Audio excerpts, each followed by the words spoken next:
Are you becoming forgetful?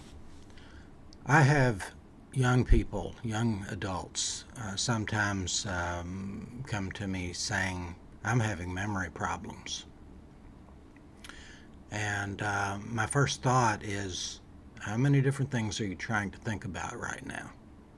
So, take for instance, let's start with an example of someone who walks into the house uh, and is on the cell phone. And so then later she looks for her keys, can't find them, and she thinks that she doesn't remember where she put her keys. In fact, she never had the thought that laid down the memory of where she was putting her keys because her focus was on the conversation she was having on her phone.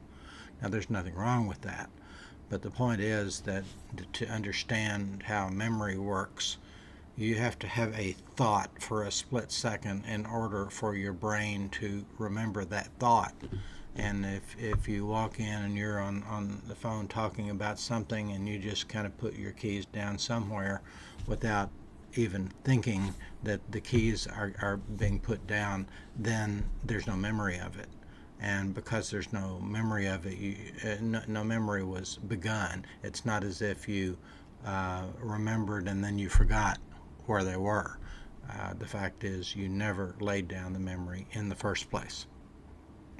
So let's talk then about a more complex example of memory problems. Now, we're not going to get into elderly dementia or cognitive decline, that kind of conversation. We're not getting anywhere close to that.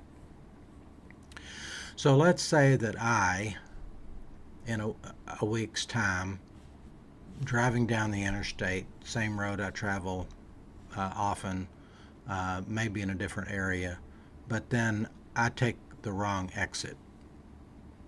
And so then in correcting the exit, I end up not just getting back on the interstate, but I get back on the interstate heading in the opposite direction. That's two mistakes within a period of about 5 minutes.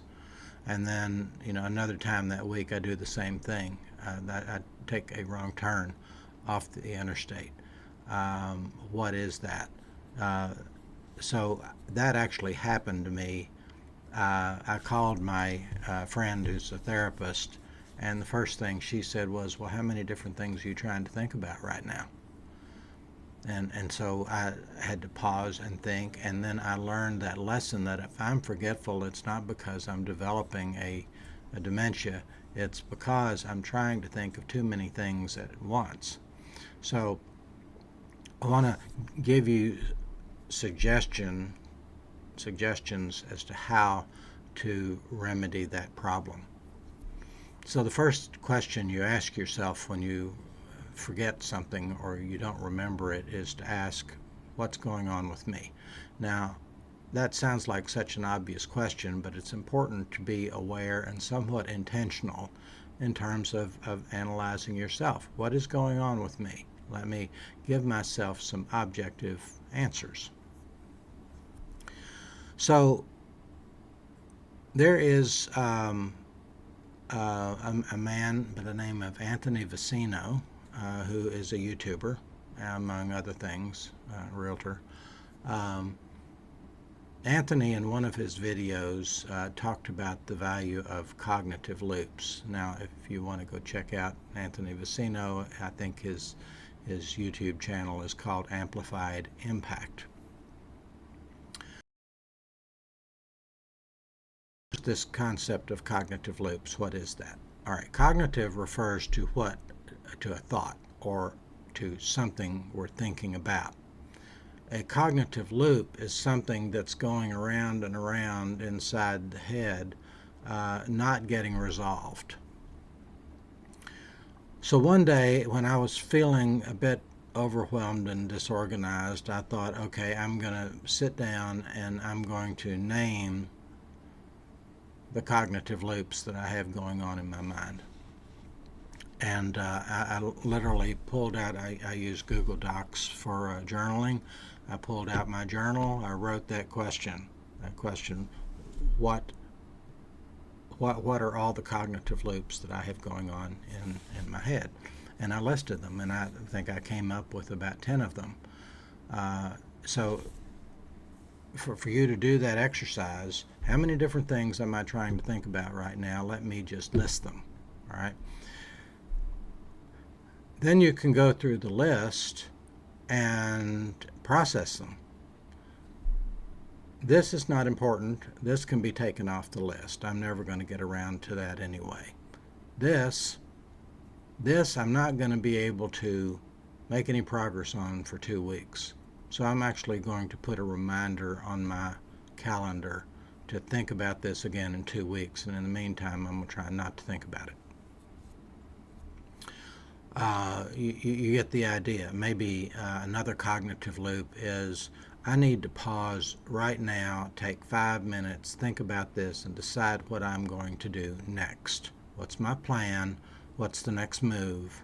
I love the concept of moving the needle. How can I move the needle on this? I don't have to get it all done, but I can make a little bit of progress. What would that be?